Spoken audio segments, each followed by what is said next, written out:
Hey, Saxon 8-7 students.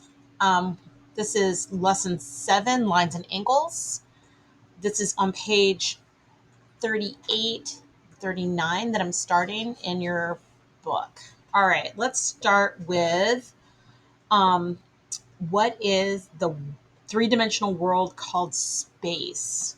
So we can measure the length, width, and depth of an object that occupies a space, and we can imagine a two-dimensional world called a plane, but this is like a flat world, right? We can't go under it. We can't, it doesn't have a depth. Um, and under and over would not exist. So it's just two-dimensional. So if it's three-dimensional, then it also has this other dimension, right? So just keep that in mind as we talk about points and lines. So a point is an exact location, but it's immeasurably small. So we represent it, this is a graph, by this little dot. And a line is a collection of these points that extends in opposite direction and it doesn't have an end. So we represent a point with a dot and we represent a line like this, and you see the little arrowheads on it.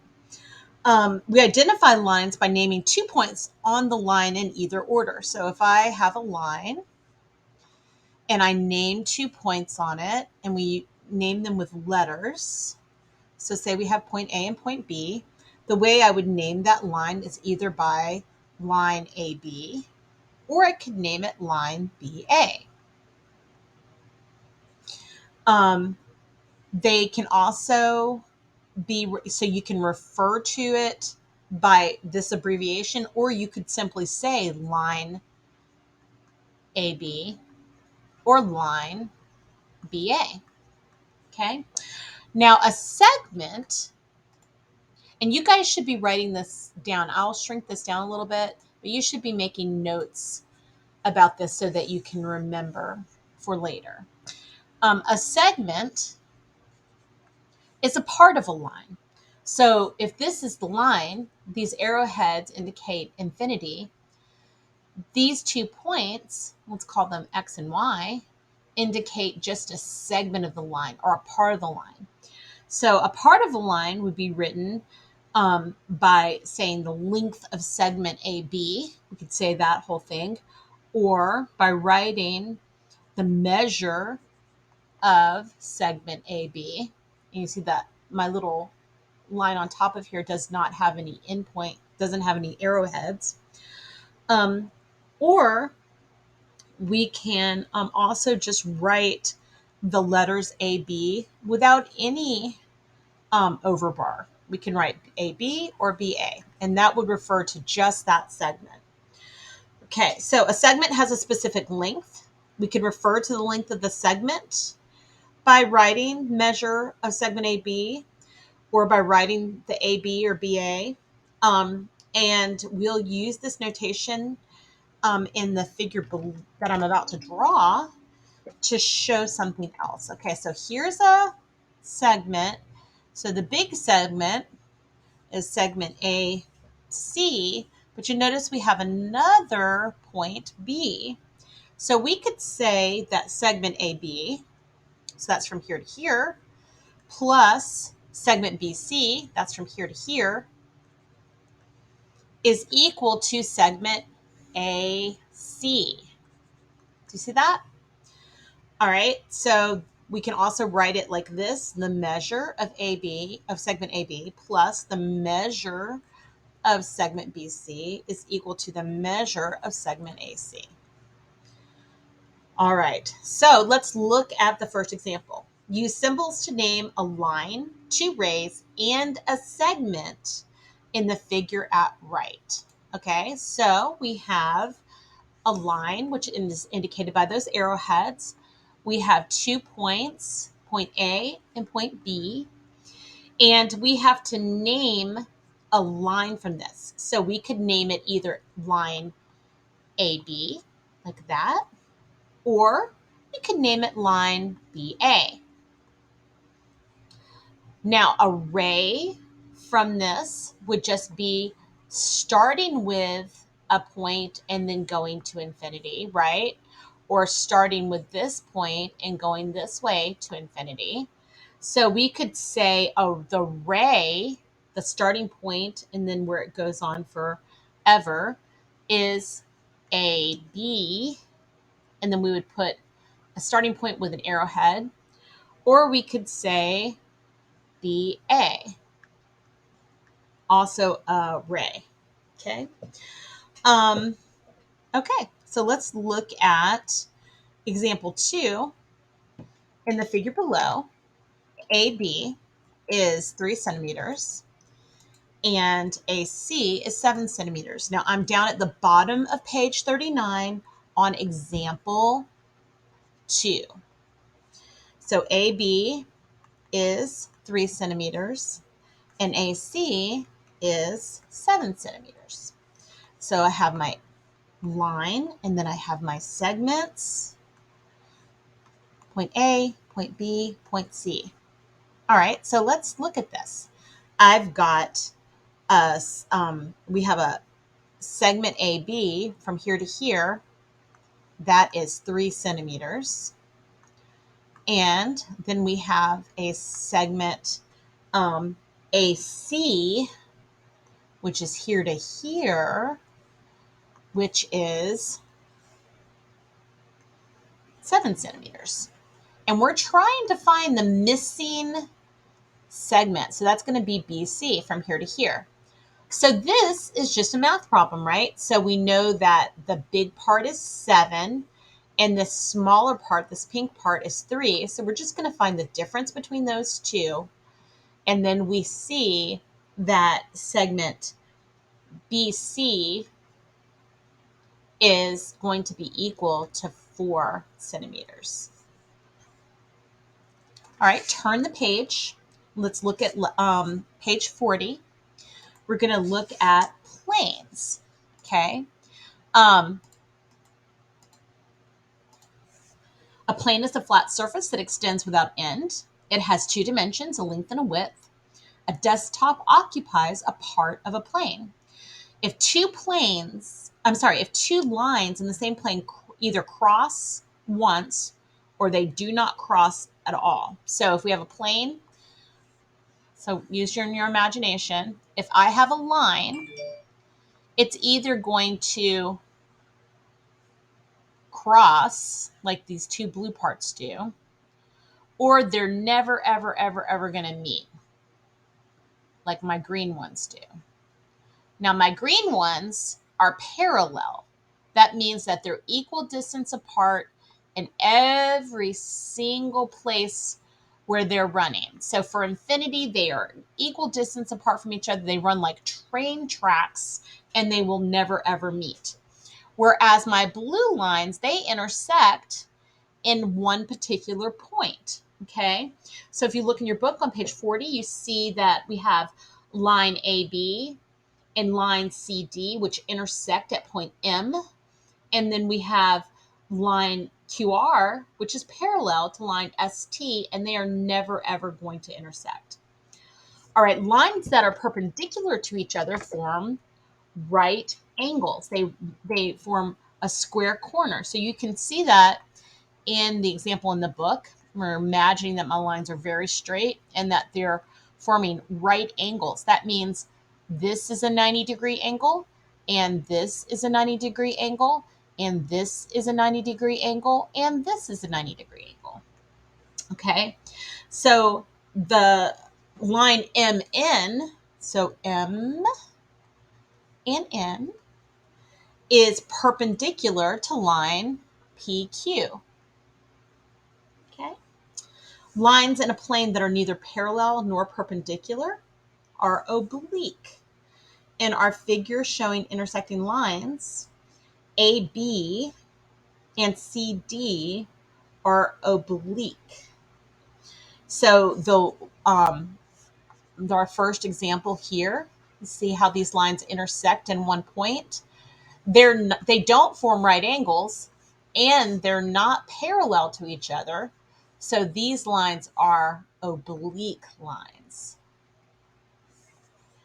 Okay, an angle is formed by two rays that have a common endpoint. So here you see this endpoint right here, that's where that intersects. These two rays start with an endpoint that is named M, and where they open up right here is an angle. Okay. The common endpoint is M, and that point M is the vertex of the angle. Ray MD and ray MB are the sides of the angle, and an angle may be named by listing the following points in order. So you have to start, M has got to be the middle point. So you can name it either DMB, so angle DMB, or you can name it angle BMD. Okay. Um, and you can also write down angle DMB, angle BMD. When there's no chance of confusion, you can also name an angle by just one letter. So say this is our angle and the vertex is A, we could name this angle A. Okay. When it's a part of another where it has a either another angle attached to it, you can't do that. You have to name it by whatever, because there's two separate angles here, you can't name it by just M. So this is only when there's no chance of another angle being confused with it. Okay. So if you look in the book at page 41, you'll see that angle DMB is read as angle DMB. Angle A is read as angle A, and angle 1, that example where it's named by a number, is read as angle 1. Okay, there's different kinds of angles. So if an angle forms a 45-degree angle where it's 90 degrees, this is called a right angle. So when lines intersect and form and are perpendicular to each other, it forms a right angle.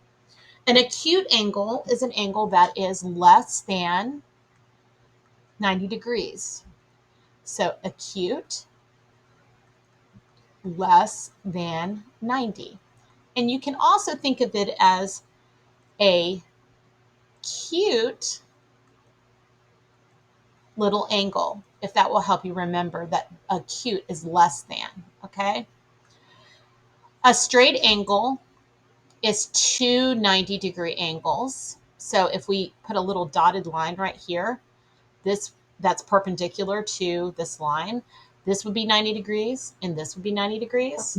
So the total for this angle is 180 degrees. So this angle is called a straight angle. And then finally, we're going to look at obtuse angles. This is larger than 90 degrees. And we know that ob is a prefix that is used like in like words like obese. So if you think about it that way, you could think of this angle as being larger than 90 degrees, and that can help you remember that obtuse is an angle that's larger than 90 degrees. But it is less than a straight angle, so it's less than 180 degrees. Okay, let's look at example 3. This is also on page 41.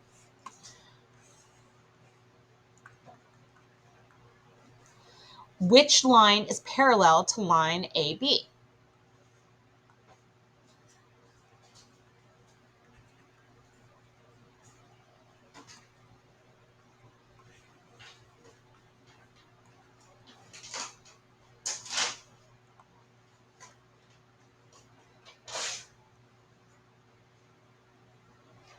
Okay, so you'll notice that this is shown as as right angles.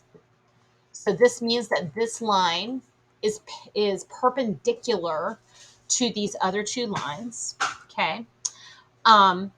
So which line is parallel to line AB? So this line is AB.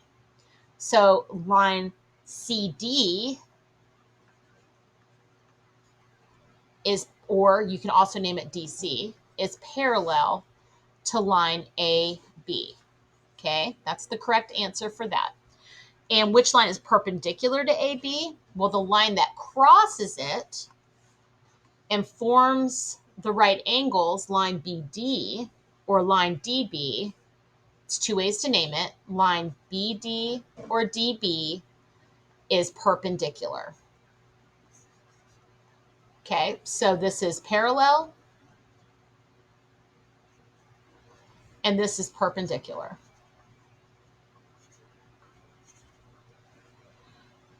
All right, let's look at example 4. I hope you guys have all these notes written down. I'm going to clear my board. All right, example 4. There are several angles in this figure. Whoa.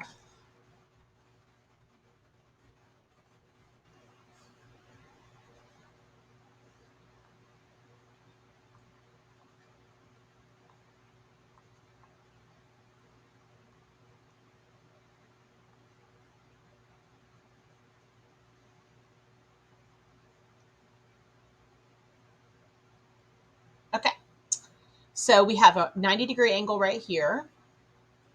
And then it says name the straight angle. Okay, so I'm going to use my highlighter so that you can see it. In green, this is the straight line. It's two 90-degree angles. So the straight angle is going to be angle AMD or angle DMA. Remember that vertex has to be in the middle as you name it. So this is the straight. The obtuse angle is going to be the angle that's larger than 90 degrees. Okay, I'm going to use a different color for this. I'm going to use an orange. So if you look at AMC or CMA, that is the obtuse angle, the angle that is larger than 90 degrees. Okay. And then for C, right, name two right angles. I'm going to do that one in fuchsia. So we already have the one, right? Well, this other one right here is also a right angle. Okay. So that means that angle AMB, BMA, BMD, and DMB are all right angles. All right, and then last but not least, acute angle, a cute little angle. I'm going to do in yellow. So this is the only one that's smaller than 90 degrees. So CMD or DMC. All right, turn the page for the last example.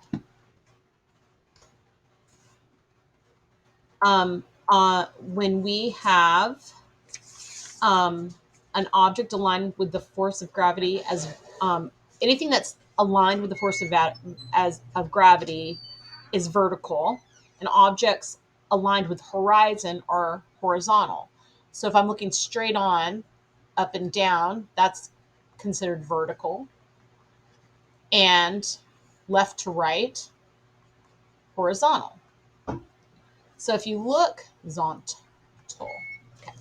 If you look at example 5, if you name the vertical segment, it's going to be segment AB. And if you name the horizontal segment, it's going to be segments CD or DC, EF or FE. And then if we name the perpendicular segment, it's the segment that cuts the two horizontal segments. So that would also be AB or BA. All right, so if I draw that real quick, horizontal, horizontal, vertical, and then this vertical angle cuts these two horizontal segments, and that was what form is perpendicular. Okay. All right, go ahead and do your practice set, and I'm going to write the answers on the board for you so that you can check it. So pause the video for a minute.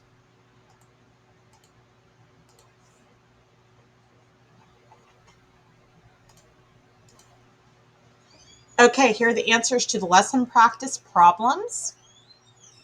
Check your answers, and if you have any questions, message me on Band. Your next lesson will be a separate post. Thanks.